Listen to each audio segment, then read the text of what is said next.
Halo teman-teman, ketemu lagi sama Yayang. Maaf ini kakinya naik, biar rileks ngobrolnya. Kali ini saya akan bercerita tentang bagaimana caranya mendapatkan SIM mobil di Belanda. Tentu saja mendapatkan SIM mobil di Belanda adalah sesuatu yang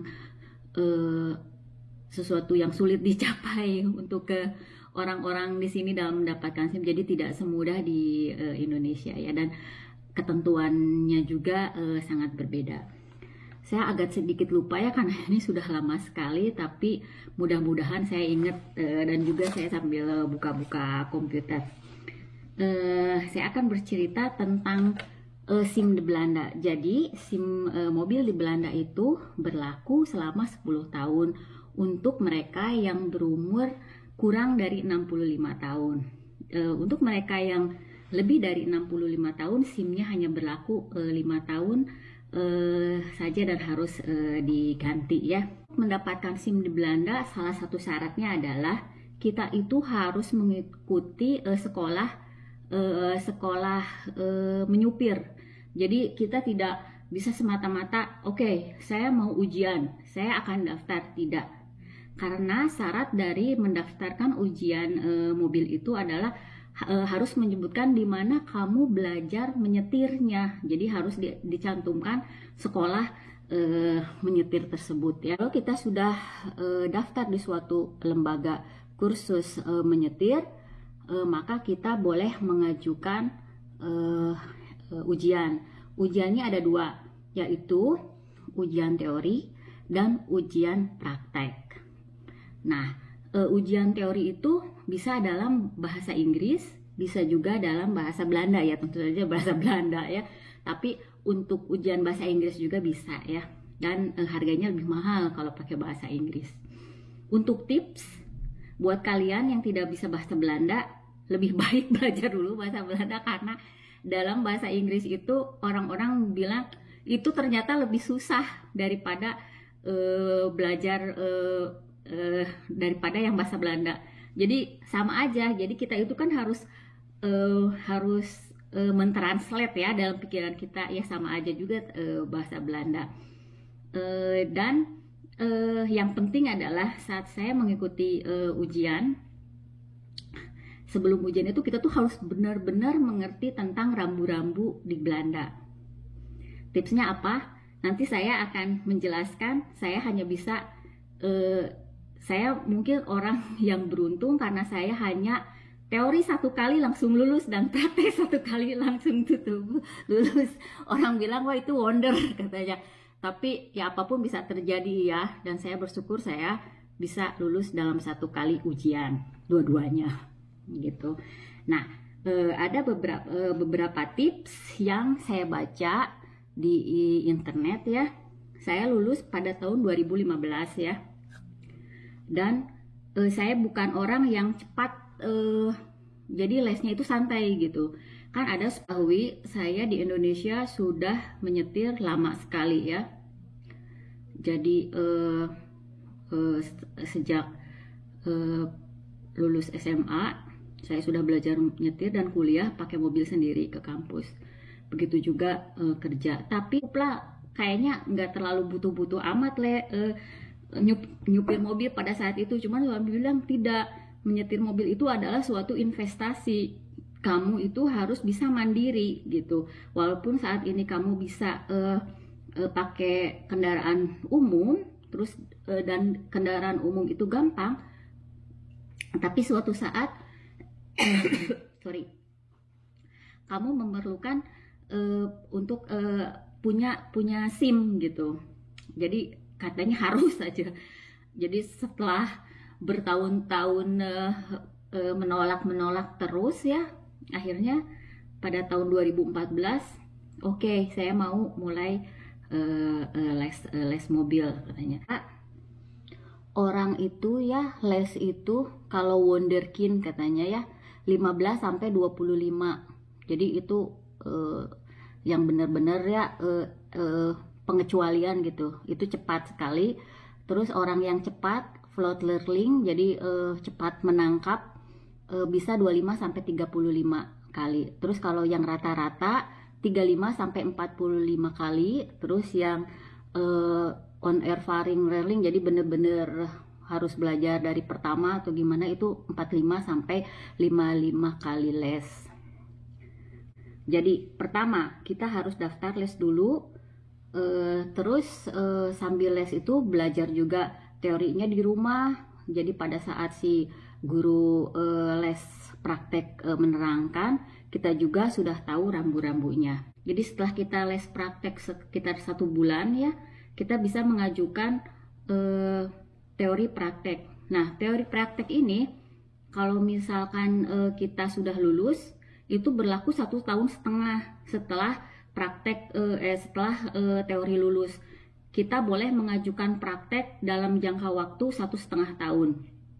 Kalau misalkan melebihi 1,5 tahun dan kita praktek lesnya belum kelar-kelar, terus belum mengajukan praktek eksamen, jadi belum mengajukan praktek eksamen, maka si teori eksamennya gugur. Jadi kita harus mengulang teori eksamen lagi. Jadi usahakan jangan melebihi 1,5 tahun.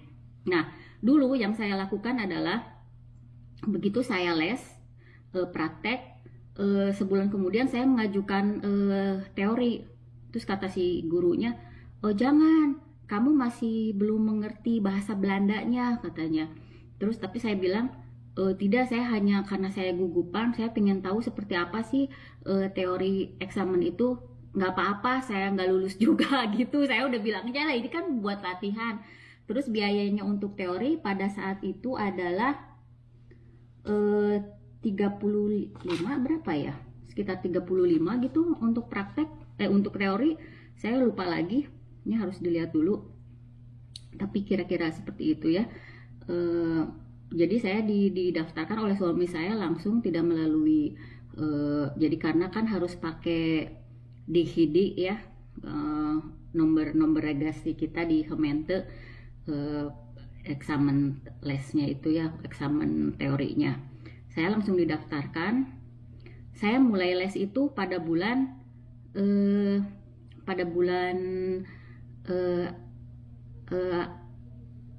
Oktober 2014. Saya langsung mengajukan teori dan dapat jadwal pada Januari 2015. Nah, selama saya Oktober sampai November saya kan les kan seminggu sekali. Nah, pada bulan Desember si tukang si instrukturnya dia liburan 1 bulan. Jadi saya libur, tidak les ya. Begitu dia datang lagi, saya udah dapat jadwal untuk teori eksamen. Si gurunya bilang gini, "Nanti ya besok apapun hasilnya, itu kan hanya belajar, kamu jangan sedih kalau tidak lulus, biasa," katanya, orang juga bisa sampai 5 kali 11 kali sampai bilang gitu ke saya, nggak lulus katanya. Tidak apa-apa kamu ya, tidak nanti kalau tidak lulus. Tadi 2 ya, jadi langsung ambil teori praktek. Yang kedua belajar. Terus yang ketiga lakukan proof les. Proof les itu adalah kita ujian tapi tidak dihitung sebagai jadi ujian latihan, tidak dinilai kamu lulus atau tidak. Jadi ini kira-kira ujian tuh akan seperti itu, tapi harganya mahal, jadi hampir sama kayak praktek ujian.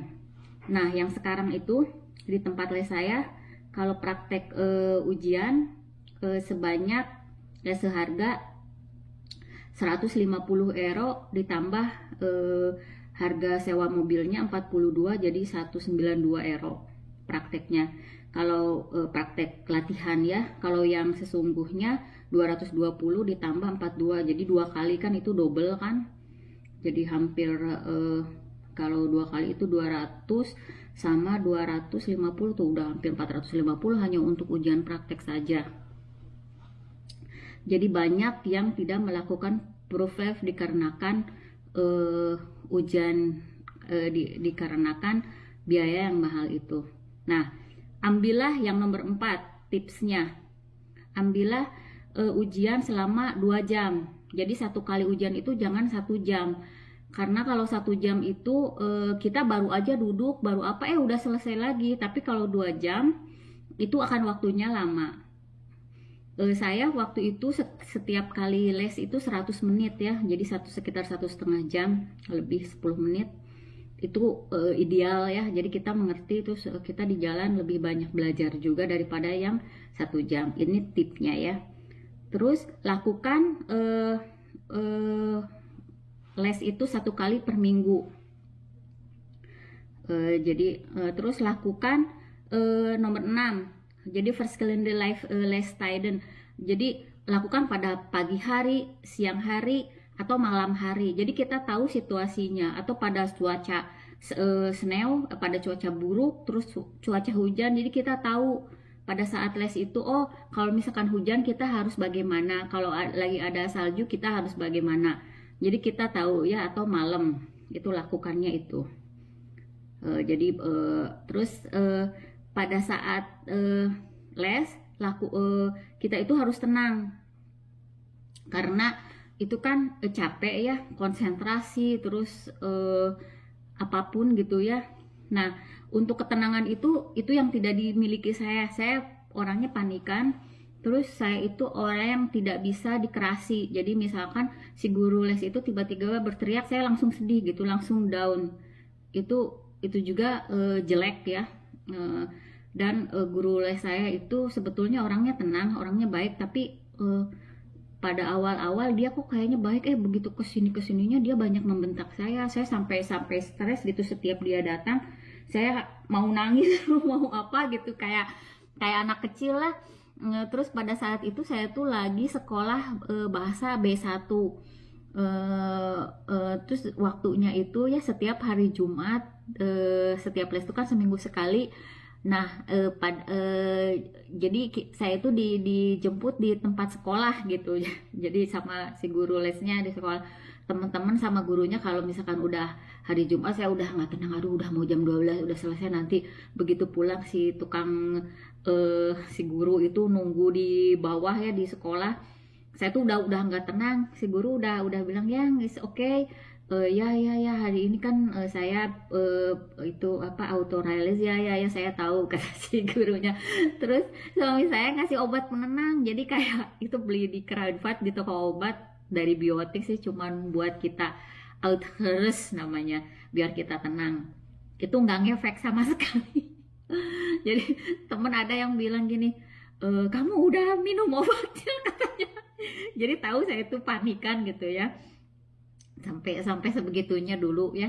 Zaman inget, aduh zaman kayaknya zaman paling stres ya, harus sekolah B1, terus les ini juga les mobil yang saya nggak suka gitu, bener-bener saya nggak suka. Nah udah ya, nomor 7 itu harus rest katanya, kita harus bener-bener relax. Yang ke-8 kita harus selalu berkomunikasi baik dengan si RAI instrukturnya. Jadi klop lah, misalkan kita malam belajar teori, nanti tanyakan pada si RAI lesnya ya, si guru instrukturnya itu apa yang harus dipelajari gitu ya.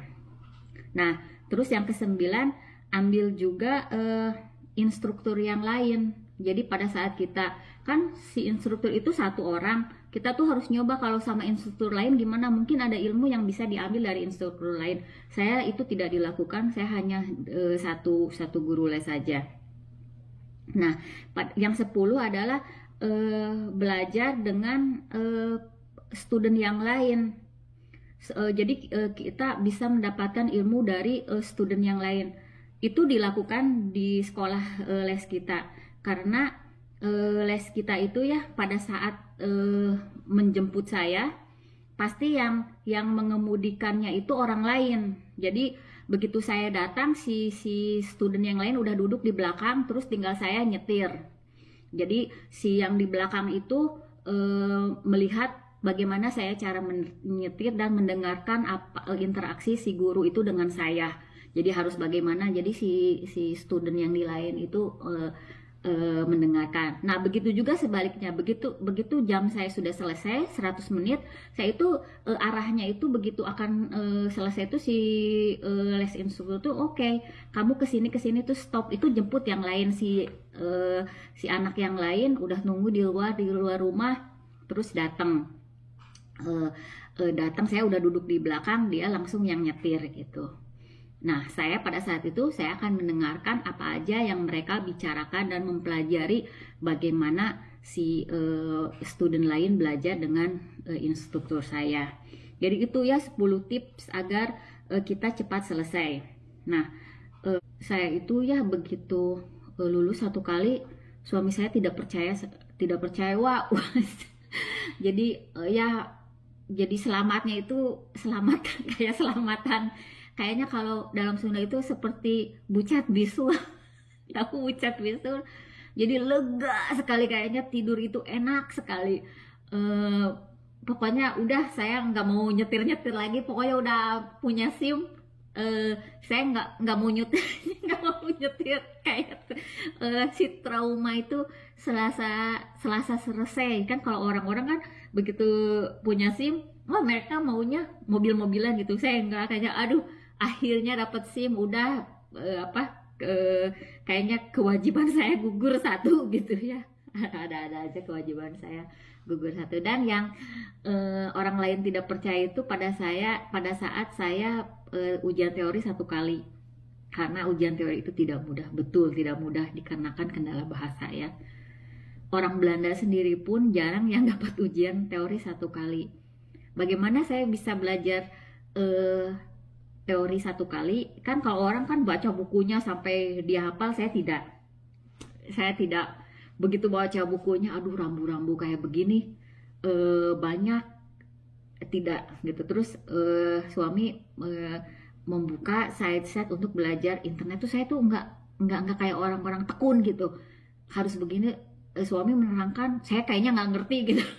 Bener-bener nggak ngerti. Sampai ada tetangga saya masih muda, dia baru mungkin 24 tahun, orang Indonesia juga, kenalan sama saya. Terus dia juga lagi belajar teori, lagi les. Jadi dia katanya udah lama lesnya, udah hampir 1 tahun malahan. Terus udah ujian teori udah 2 kali gagal, terus yang ketiga kali dia berhasil. Dia bilang sama saya, begitu saya disuruh membuka internet, diisi, terus dia tuh kayak kasihan sama saya, kamu itu banyak salahnya katanya, kamu kayaknya kurang mengerti, ayo sama saya diajarin. Itu diajarin sama suami nggak masuk, sama dia langsung masuk. Jadi cuman diajarinnya tuh yang simpel banget gitu. Kalau misalkan ada mobil dari kanan, sok siapa dulu yang maju duluan, ini gambar begini, itu ngerti. Terus apa yang saya sampai nggak tahu apa yang namanya sahberem, nggak tahu. Terus pokoknya banyak istilah-istilah yang saya nggak tahu. Tapi begitu dia menerangkan satu kali, saya ngerti. Dan saya itu belajar sama dia hanya 1 kali gitu. Dia datang ke rumah, oke, saya ajarin, itu ngerti. Begitu saya buka soal-soal lagi, lancar. Lancar. Jadi ternyata kendalanya itu saya tidak banyak mengetahui istilah-istilah dalam bahasa Belanda. Dia bahasa Belandanya bagus, lancar itu karena dari umur 19 tahun kayaknya dia nggak tahu, otaknya mungkin cerdas, bahasa Belandanya pokoknya bagus sekali gitu, sampai si logatnya juga bagus gitu ya. Itu pengalaman saya. Jadi begitu diajarin sama orang Indonesia baru tahu istilah-istilah yang asalnya saya tidak tahu. Jadi itu hanya istilah jadinya dalam kendala. Terus saya baca buku, jadi saya tidak beli buku VKB, enggak, saya dipinjemin dari dia. Begitu selesai saya kembalikan, begitu ujian selesai. Terus saya baca bukunya hanya bagian halaman terakhir aja, yang rambu-rambu itu saya ingat. Jadi ini apa artinya, pokoknya asal kita tahu dalam bahasa Indonesia kan, nanti kalau misalkan dalam menerjemahkan lihat itu penerjemah, oh iya artinya ini kan, itu langsung otomatis gitu, langsung otomatis tahu. Harusnya ya satu buku dibaca gitu, cuman karena saya lebih ke internet ya, lebih ke soal-soal belajarnya, itu yang saya pelajari. Terus saya tidak begitu saja apa suatu kebetulan, tidak. Saya belajar keras ya. Jadi saya itu punya waktu setiap malam, begitu selesai makan malam, selama 1 bulan sebelum ujian teori itu ya, saya itu betul-betul duduk di depan komputer mengerjakan soal-soal selama 15 menit sampai 30 menit. Pokoknya terus kita hitung, oh hari ini saya salahnya 2, hari ini saya salahnya 1, sampai salahnya 0 gitu. Ini kelamaan ya ngomongnya, aduh maaf. Biayanya rata-rata katanya di Belanda itu orang belajar 39 kali ya, sampai selesai. Terus biayanya rata-rata itu 42 euro per jam.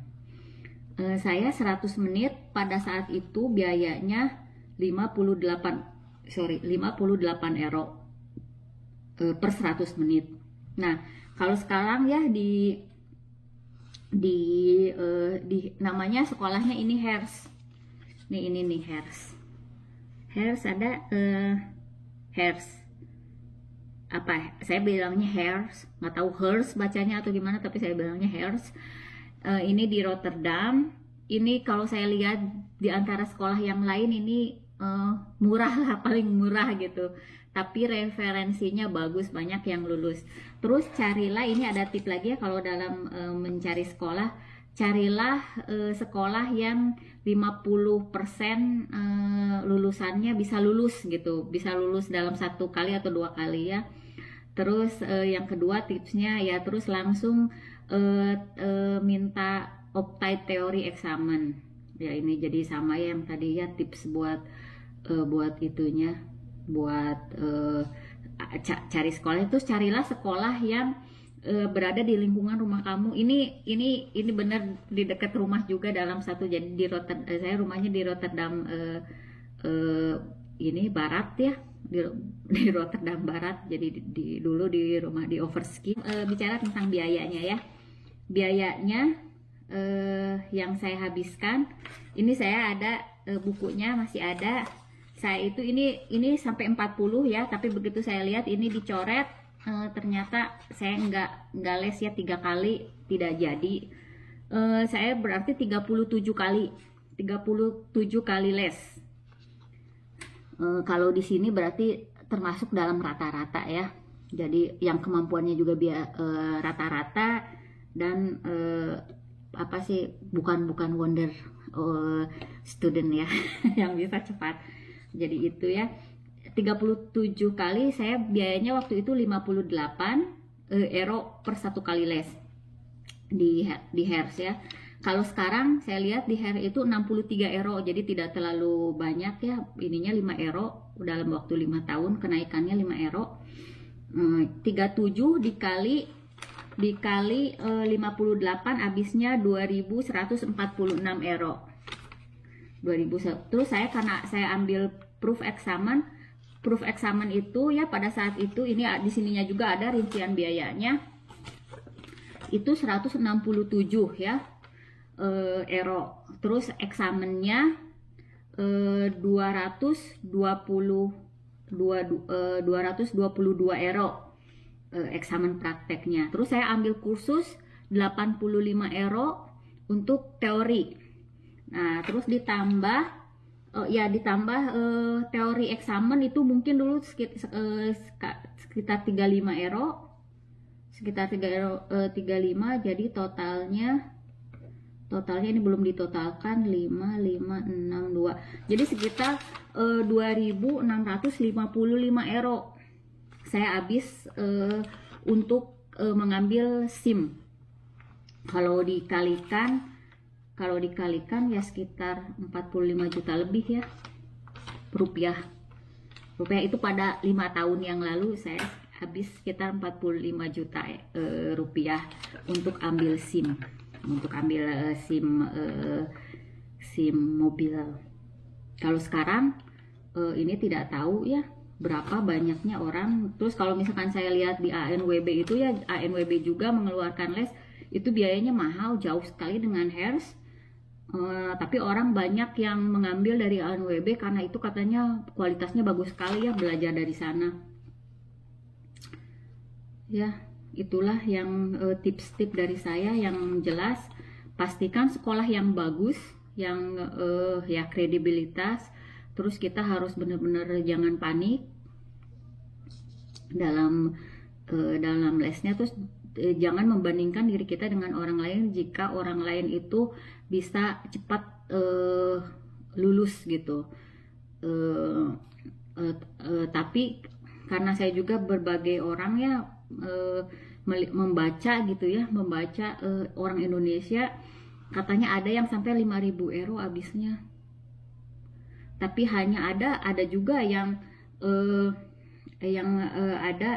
ada juga yang hanya 2.000 gitu ya, mungkin itu jarang juga ya.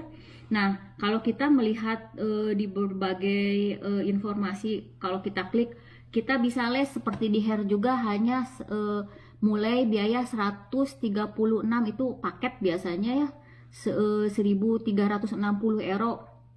Itu jarang ya, hanya informasi aja, karena nanti biaya-biaya lain juga banyak, ternyata kurang lesnya, terus harus belajar lagi, jadi mentok-mentoknya banyaknya sekitar 2.000. Itu yang anak-anaknya biasanya. Terus kalau ibu-ibu kayak saya itu lesnya lebih lama karena harus apa ya, ya mungkin banyak kurang sigap atau bagaimana saya juga nggak tahu. Tapi kalau misalkan anak-anak banyak yang lulus juga, tapi si ujiannya akan berkali-kali. Jadi tidak langsung satu kali ujian langsung wah lulus gitu, enggak. Kadang 2 kali gitu, 3 kali itu rata-rata. Jadi yang 1 kali itu walaupun anak-anak jarang. Tapi saya mendengar juga 2 teman saya yang saya tahu ya, dia lulus 1 kali dalam ujian praktek. Kalau ujian teorinya saya belum dengar juga ada yang langsung lulus, hanya saya yang baru dengar. Yang lain saya tidak tahu ya. Mungkin banyak juga yang lulus 1 kali ujian teorinya gitu. Tapi ya ujian teori itu betul ya, bagaimana kita mungkin mengerti gitu, Dulu waktu suami saya bilang ini, kalau ujian teori banyak yang lulus 1 kali kata dia. Kalau ujian praktek saya belum dengar karena dia juga ujian prakteknya tidak 1 kali, dia 2 kali. Tapi ujian teori dulu katanya 1 kali dia langsung lulus. Terus teman-temannya pada saat itu katanya enggak ada yang langsung lulus ujian 1 kali katanya. Kalau praktek pasti 2 kali atau 3 kali kata dia gitu. Tapi begitu saya 1 kali ya, benar-benar suatu hal yang terindah gitu yang saya alami juga. Biaya les di Belanda tidak murah dan sangat mahal menurut saya, dan tidak gampang. Jadi apa yang harus dipersiapkan? Siapkan mental, siapkan keadaan keuangan, jangan stres, dan jangan membandingkan diri kita dengan orang lain. Kita mempunyai nasibnya sendiri masing-masing. Apa yang kita punya adalah apa yang terbaik. Ya, semoga bermanfaat tips dari saya, dan ini cerita curhat tentang les saya ya. Semoga jadi dulu itu saya les itu seperti dengan cucuran air mata, saking stresnya. Dan begitu dapat SIM, alhamdulillah kayaknya seperti beban itu hilang gitu ya. Itulah yang dimudahkan itu. Jadi Tuhan tahu saya cepat panik, saya cepat stres, jadi dimudahkan dalam ujian saya bisa 1 kali lulus.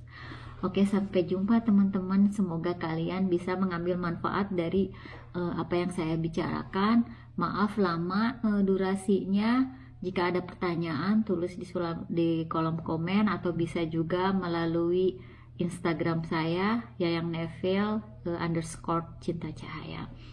Oke, dah.